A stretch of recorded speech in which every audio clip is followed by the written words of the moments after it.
Involvement. Isn't it wild how a small step can change the whole world around you? The step that brought me here today on this stage, and the same step that brought you here listening to me now. But to understand how I got here, we need to go back to when I first arrived at university. I was a serious student, studying, grinding, focusing on my studies. And when I used to see student clubs, I always asked myself, why would people waste their time on things that will not help them and not focusing on their studies? For me, it looked more like friends gathering, group chats, where only people who knew each other get in. And this was just my lazy procrastinator mind stopping me from exploring and discovering a new world. And days went by, I got offered to volunteer at a big event. I had raw feelings, no questions asked, no reading between the lines, no asking about the role. I applied immediately. And this event was the annual meeting organized by the World Bank and the IMF. Suddenly, I found myself surrounded by central bank governors, diplomats, ministers, and here something unexpected happens.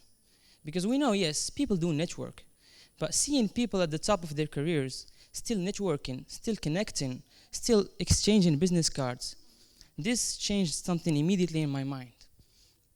At first, I thought I would just help out and leave. But suddenly I realized I got caught into something much bigger. Because when you stand next to people who have spent decades shaping economies, negotiating policies, representing nations, you don't just watch, you absorb. And the way I started absorbing, the way I started connecting, here is where the intensity came in. I wasn't just volunteering anymore. I was being present. I was asking questions. I was listening. I was introducing myself to people I never imagined speaking to.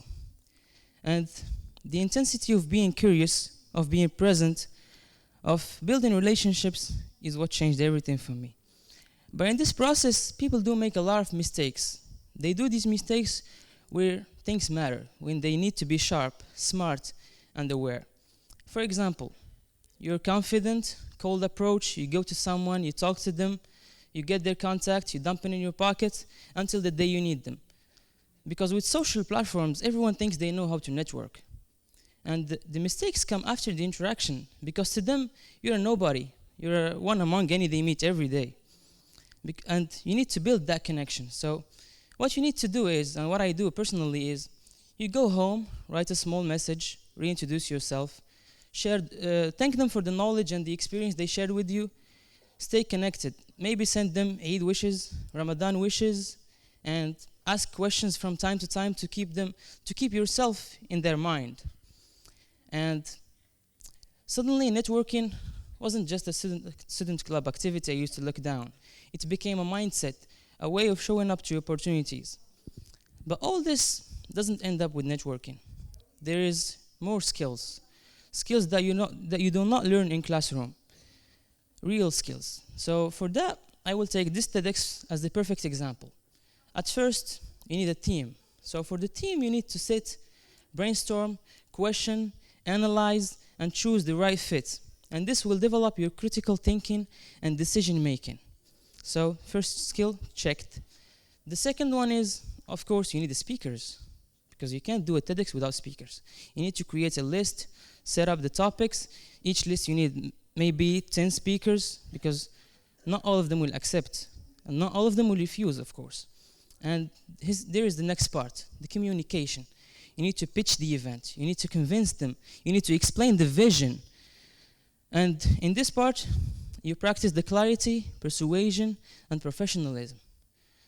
So we have 50% of the event. You need a team, because you can't do a TEDx alone. And for that, you turn into your own HR department. You learn how to you learn how to assess talents, how to read personalities, how to read strengths, weaknesses, motivations, intentions. And then the real test begins.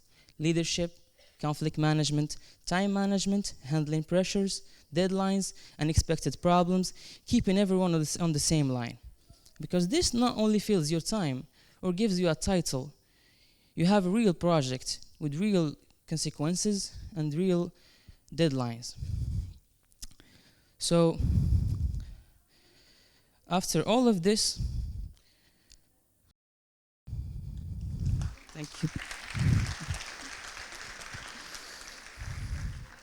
So after all of this, along the way, from event to event, you start meeting professionals, volunteers, students from completely different fields, and these connections become your network database. People you can turn to when you need assistance, advice, support, and these people will help you when you need them. And by showing up and helping others, you will create a support system for yourself, because obviously you will help people along the way. Maybe, for example, just like how your parents helped you when you were growing up. Like you need something from an institution, administration, you go to your parents, Dad, do you know someone there who could assist me? It works the same way. Because someday, your kids will come and ask you, Dad, do you know someone who can help me there? You will not tell them, no, I don't know. I wasn't familiar with things. I wasn't socializing in my early age. I don't know people. Because by being distant and stay closed off, you will be lost. You will feel alone, missing out on opportunities. And you need to build your network. You need to build your database. And those events, like this TEDx, for example, like you see ambassadors along the way, socializing, networking by themselves. And after 20 years, they will start real careers. And they will help out themselves. Someone as a lawyer, someone as a diplomat, someone as a finance, someone as an economist. And they will create a web of relationships. And for that, I advise you to apply for opportunities, say yes to everything, do not say no, stick to your studies, of course, but you need to have something aside, something that will develop your soft skills, the skills that you will need in your professional career since you're all young and wild. Thank you so much.